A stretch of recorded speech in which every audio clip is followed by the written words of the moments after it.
Hello friends, welcome back to my YouTube channel. মই অনুৰাগ শৰ্মা আপোনালোক সকলোকে পুনৰবাৰ স্বাগতম জনাইছো মোৰ YouTube চেনেলটোলৈ। আজি মই আপোনালোকৰ সন্মুখত এটা নতুন ভিডিঅ' লৈ উপস্থিত হৈছো আৰু আজিৰ ভিডিঅ'টোত মই আপোনালোকৰ সৈতে শেয়াৰ কৰিম, ডিসকাস কৰিম APSC টুৰিজম ডেভেলপমেন্ট অফিচাৰৰ OMR based স্ক্ৰিনিং টেষ্ট বা ৰিটেন এক্সামিনেশ্যন কেতিয়া হ'ব হেতুৰ ওপৰত ক্লেৰিফিকেশ্যন দিম। সো ইয়াতে APSC ৰ যোনখন কি বুলি কয় এনুৱেল এক্সামিনেশ্যন বা ভাইভাভো যোনখন ক্যালেন্ডাৰ ৰিলিজ হৈছিল ফৰ দি ইয়াৰ 2024 তাতে আপোনালোকে দেখিছে পইণ্ট নম্বৰ 28ত টুৰিজম ডেভেলপমেন্ট অফিচাৰৰ যোনটো এক্সপেক্টেড বা predicted exam date tentative exam date বুলি ক'ব পাৰো হেতু জুন জুলাই দেখুৱা আছে। ইয়াতে যদি তাৰ ওপৰত যদি চাই কম্বাইন্ড কম্পিটিটিভ মেইন এক্সামিনেশ্যন 2023 তাতে জুন জুলাই দিয়া আছিল ৰিটেন এক্সামিনেশ্যন, কিন্তু হেতু জুলাইত হ'ব বুলি APSC ৰ ফালৰ পৰা ক্লেৰিফিকেশ্যন দিয়া হ'ল, অফিচিয়েল ক্লেৰিফিকেশ্যন দিয়া হ'ল যে জুলাইত কম্বাইন্ড কম্পিটিটিভ মেইন এক্সামিনেশ্যন হ'ব। আৰু জুলাইত যদি কম্বাইন্ড কম্পিটিটিভ মেইন এক্সামিনেশ্যন হয় সো একেটা মাহতে মোৰ মতে টুৰিজম ডেভেলপমেন্ট অফিচাৰ কণ্ডাক্ট নকৰিব চাগে APSC। আৰু এই টেন্টেটিভ ক্যালেন্ডাৰখন অকমান লেট হ'ব পাৰে, ইয়াতে যিমানটো দেখুৱাইছে তাতকৈ লেট হ'ব পাৰে বা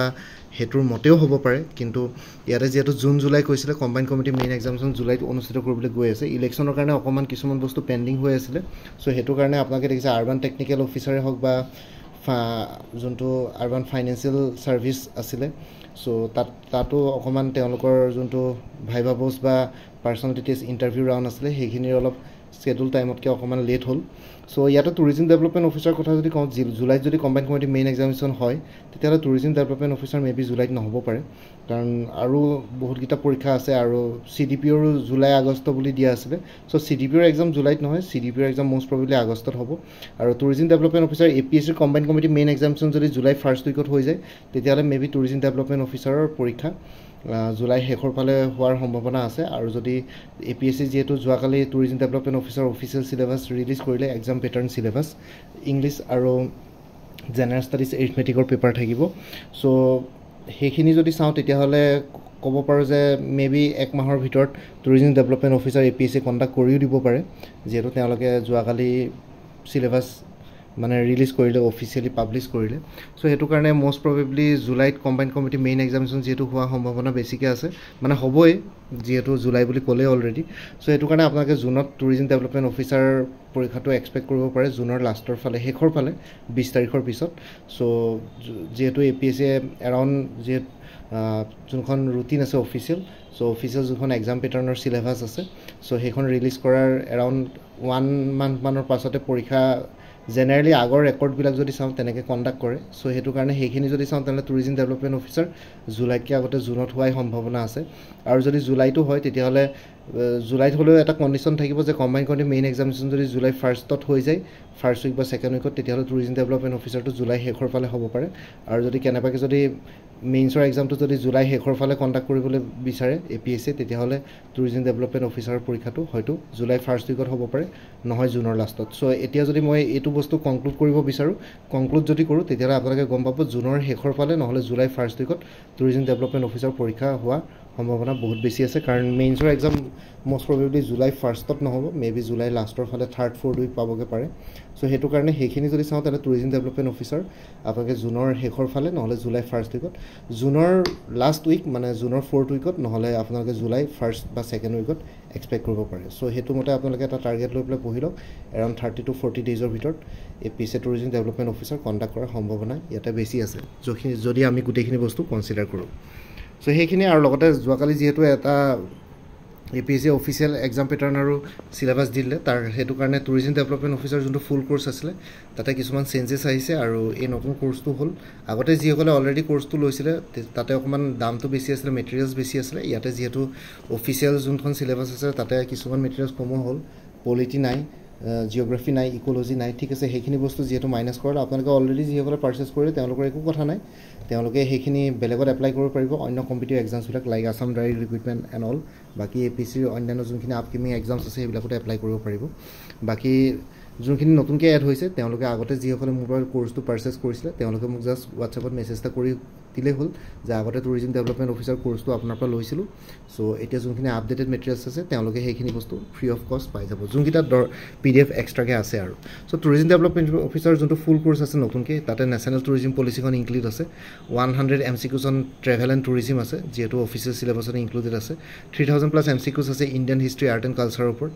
500+ MCQs আছে আসাম হিষ্ট্ৰী আৰ্ট এণ্ড কালচাৰৰ ওপৰত 1500+ MCQs আছে কাৰেণ্ট এফেয়াৰ্ছ 2023-24 ওপৰত 2023 ফুল ইয়াৰ আৰু 2024 এপ্ৰিললৈকে আপডেটেড হৈ আছে কাৰেণ্ট এফেয়াৰ্ছ আৰু আপোনালোকে যেতিয়ালৈকে পৰীক্ষা নহয় পৰীক্ষা যদি কেনেবাকৈ লেটো হয় তথাপিতো প্ৰত্যেক মাহে আপোনালোকে কাৰেণ্ট এফেয়াৰ্ছখিনি পাই থাকিব আকৌ এক্সট্ৰাকৈ আপোনালোকে তাৰ কাৰণে পে'মেণ্ট কৰিব নালাগে জাষ্ট মোক হোৱাটছএপত এটা ৰিমাইণ্ডাৰ দিলেই হ'ল যে কাৰেণ্ট এফেয়াৰ্ছৰ লেটেষ্ট মান্থটো লাগে এতিয়া যিহেতু মে' মাহ চলি আছে মে'ৰ কাৰেণ্ট এফেয়াৰ্ছখিনি নাই এপ্ৰিললৈকে আছে মে' মাহটো কমপ্লিট হোৱাৰ পিছত জুনৰ আপোনালোকে মোক 3-4 তাৰিখ 2-3 তাৰিখ মানে মোক যদি এবাৰ ৰিমাইণ্ডাৰ এটা দি দিয়ে যিসকলে মানে কোৰ্চ পাৰ্চেছ কৰিছে যে মে'ৰ কাৰেণ্ট এফেয়াৰ্ছখিনি লাগে মই লগে লগে আপোনালোকক হোৱাটছএপত PDF-ত শ্বেয়াৰ কৰিম আৰু এইখিনি গোটেইখিনি ছল্ভ এনচাৰ্ছ আছে ছল্ভ কুৱেশ্যনছ এণ্ড এনচাৰ্ছ কিছুমানৰ এক্সপ্লেনেশ্যন আছে য'ত নেচেচাৰী আৰু লগতে 150+ ছল্ভ কুৱেশ্যনছ আছে arithmetic and explanation with formula গোটেইখিনি বস্তু আছে আৰু ইয়াতে এছে আৰু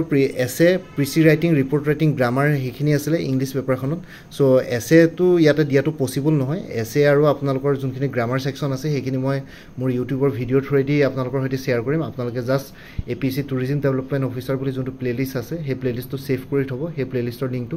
এই ভিডিঅ'টোৰ ডেছক্ৰিপশ্যনত দি দিম ইয়াতে জাষ্ট কোৰ্চটোত আপোনালোকৰ প্ৰিচি ৰাইটিং আৰু ৰিপৰ্ট ৰাইটিঙৰ ওপৰত দুটা examples with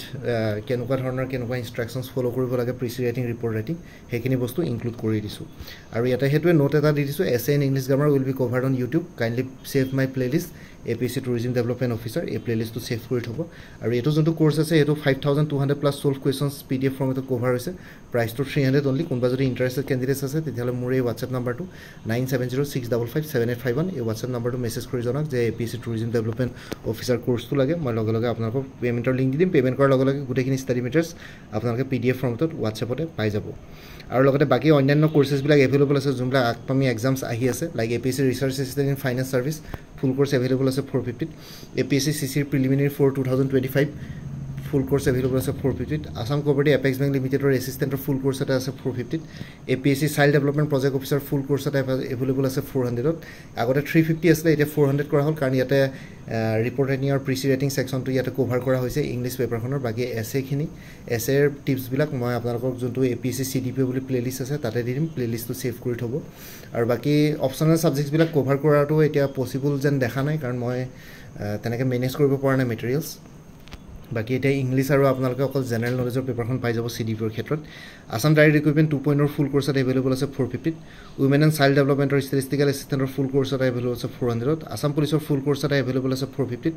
APSC computer operator full course এটা এভেইলেবল আছে 400 আৰু APSC tourism development officer full course already ক'লোঁ 300 APSC মটৰ ভেহিকল ইনস্পেক্টৰ ফুল কোৰ্চ এটা এভেইলেবল আছে 450 কোনোবা যদি ইণ্টাৰেষ্টেড কেণ্ডিডেটছ আছে তেতিয়াহ'লে এই হোৱাটছএপ নম্বৰটো 9706557851 এই হোৱাটছএপ নম্বৰটো মেছেজ কৰি জনাওক আপোনালোকক কোনটো কোৰ্চ লাগে সেই কোৰ্চটোৰ মই কণ্টেণ্টছখিনি দি দিম যদি চাব বিচাৰে কি আছে কোৰ্চটোত আৰু লগতে পে'মেণ্টৰ লিংক দি দিম পে'মেণ্ট কৰাৰ লগে লগে আপোনালোকে গোটেইখিনি ষ্টাডি মেটেৰিয়েলছ PDF ফৰ্মেটত হোৱাটছএপতে পাই যাব চ' ইয়াতে যোনটো হোৱাটছএপ নাম্বাৰ দিয়া আছে সেইটো অনুগ্ৰহ কৰি কল নকৰিব সেইটো হোৱাটছএপ মেছেজৰ কাৰণে এভেইলেবল কলৰ কাৰণে এভেইলেবল নহয় ঠিক আছে কোৰ্চেছখিনি এইখিনি কথা মই আৰু এবাৰ এই ভিডিঅ'টোৰ ডেছক্ৰিপশ্যন আৰু কমেণ্ট ছেকশ্যনত পিন কৰি দিম আপোনালোকে তাতো এবাৰ চাই ল'ব পাৰিব আৰু লগতে মোৰ আৰু এটা চেনেল আছে অসম আইকো বুলি এই চেনেলটোৰ লিংকটো এই ভিডিঅ'টোৰ ডেছক্ৰিপশ্যনতে শ্বেয়াৰ কৰিছোঁ আপোনালোকে সেইটো চেনেল ছাবস্ক্ৰাইব কৰিব পাৰিব চ' ভৱিষ্যতলৈ এনেকুৱা ধৰণৰ কম্পিটিভ এক্সামছবিলাক দিয়াৰ ক্ষেত্ৰত আৰু অলপ এক্সট্ৰা গাইডেঞ্চ পাই যায় বাকী মোৰ ভিডিঅ'ছবোৰ চাই যদি ভাল পায় মোৰ চেনেলটো ছাবস্ক্ৰাইব কৰি ল'ব আৰু লগতে আপোনালোকৰ যিমানখিনি ফেমিলি ফ্ৰেণ্ডছ ৰিলেটিভছ আৰু চিনাকি এক্সপিৰিয়েঞ্চ আছে তেওঁলোকৰ লগত মোৰ চেনেলটো শ্বেয়াৰ কৰিব লগতে কমেণ্ট ছেকশ্যনত জনাব কিবা যদি কুৱেশ্যন থাকে ডাউট থাকে মই নিশ্চয় আপোনালোকৰ কুৱেশ্যনছ আৰু ডাউটছবিলাকৰ ৰিপ্লাই দিবলৈ চেষ্টা কৰিম বাকী আজিৰ ভিডিঅ'টো ইমানতে সমাপ্ত কৰি আপোনালোক সকলোৰে পৰা বিদায় ল'লোঁ কাইলৈ পুনৰ এটা নতুন ভিডিঅ'লৈ আপোনালোকৰ সন্মুখত উপস্থিত হ'ম তেতিয়ালৈকে ভালকৈ প্ৰিপেৰেশ্যন কৰি থাকক সকলোলৈ অল দি বেষ্ট থাকিলে bye and take care friends Bharat Mata কি জয় জয় আই অসম